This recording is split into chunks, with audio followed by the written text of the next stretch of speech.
Moni on kysynyt, että tarviiko kissojen kynsiä leikata. Niin siis ei tarvi, jos ei halua. Jos kissa ulkoilee vapaasti varsinkin, niin ei missään nimessä saa leikata kynsiä, koska kissan pitää päästä pakenemaan ja puolustautumaan, eli silloin kynsiä tarvitaan.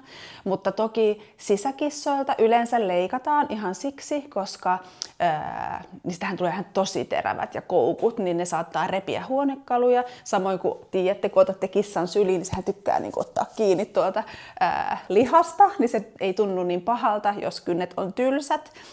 Ja toki siis vanhoilla kissoilla kyllä kannattaa, jos ei nyt leikkaa, niin ainakin tarkkailee tosi tarkkaan, ettei ne vaan kasva liian pitkiksi, koska vanhoilla kissoilla se kynsi ei kulu samalla lailla, niin ne saattaa kasvaa liian pitkiksi ja alkaa kääntyä sinne anturaan, niin niiltä sit pitää leikata. Et pitää tarkkailla, vaikka ei nyt rutiinisti leikkaisi, niin tarkkailee, ettei vaan ne pääse liian pitkiksi.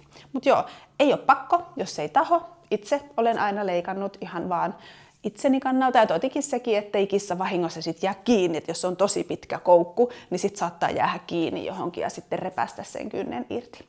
Mutta tyyli on vapaa.